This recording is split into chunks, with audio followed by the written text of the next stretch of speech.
नमस्कार। कार्तिक कृष्ण गणेश चतुर्थी की व्रत कथा। मित्रों, आज जो संकष्टी चतुर्थी का व्रत मैं सुनाने जा रही हूँ, यह व्रत कार्तिक कृष्ण पक्ष की चतुर्थी को आता है।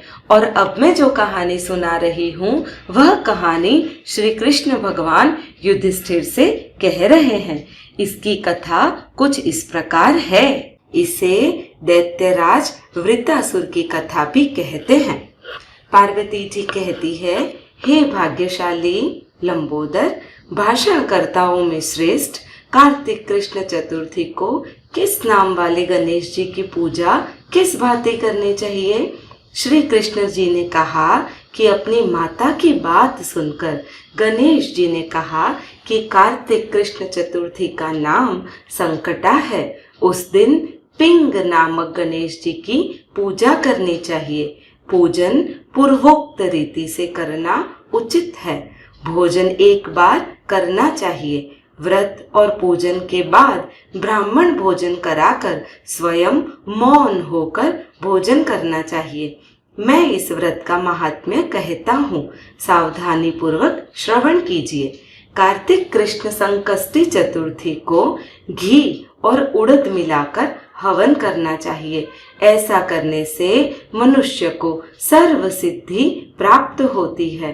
श्री कृष्ण जी ने कहा कि वृत्रासुर दैत्य ने त्रिभुवन को जीत करके संपूर्ण देवों को परतंत्र कर दिया था।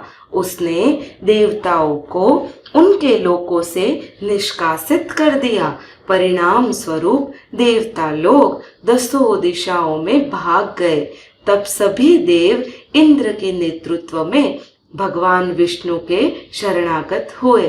देवों की बात सुनकर विष्णु ने कहा कि समुद्री द्वीप में बसने के कारण वे निरापद होकर उच्च श्रृंखल एवं बलशाली हो गए हैं। पितामह ब्रह्मा जी से किसी देवों के द्वारा न मरने का उन्हें वर प्राप्त है। अतः आप लोग अगस्त्य मुनि को प्रसन्न करें। वे मुनि समुद्र को पी जाएंगे। तब दैत्य लोग अपने पिता के पास चले जाएंगे। आप लोग सुखपूर्वक स्वर्ग में निवास करने लगेंगे। अतः आप लोगों का कार्य अगस्त्य मुनि की सहायता से ही पूरा होगा। ऐसा सुनकर सब देवगण अगस्त्य मुनि के आश्रम में गए और स्तुति द्वारा उन्हें प्रसन्न किया। मुनि ने प्रसन्न होकर कहा, हे देवों, डरने की कोई बात नहीं है। आप लोगों का मनोरथ निश्चय ही पूरा होगा। मुनि की बात से सब देवता अपने अपने लोक को चले गए। इधर मुनि को चिंता हुई कि 1,00,000 योजन इस विशाल समुद्र को मैं कैसे पी सकूंगा। तब गणेश जी का स्मरण करके संकट चतुर्थी के उत्तम व्रत को विधि पूर्वक संपन्न किया। 3 महीने तक व्रत करने के बाद उन पर गणेश जी प्रसन्न हुए। उसी व्रत के प्रभाव से अगस्त्य जी ने समुद्र को सहज ही पी लिया और सुखा डाला। यह उसी व्रत का प्रभाव था कि अर्जुन ने निवात, कवच आदि संपूर्ण दैत्यों को पराजित किया था। गणेश जी की इस बात से पार्वती जी अत्यंत प्रसन्न हुई कि मेरा पुत्र विश्ववंद्य और सर्व सिद्धियों का प्रदाता है।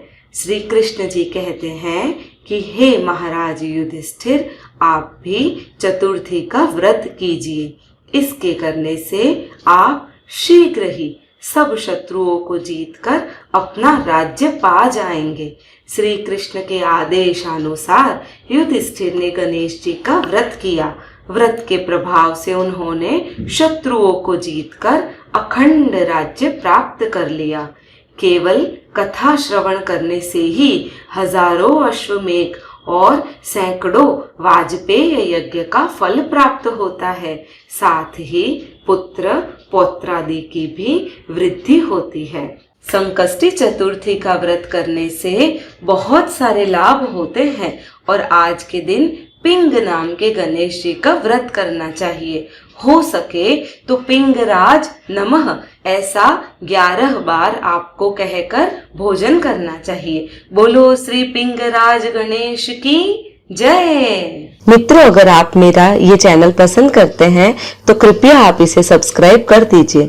इस चैनल में मैं सारी व्रत की कथाएं और बहुत सारी कहानियों के साथ साथ भगवत गीता भी कवर कर रही हूँ।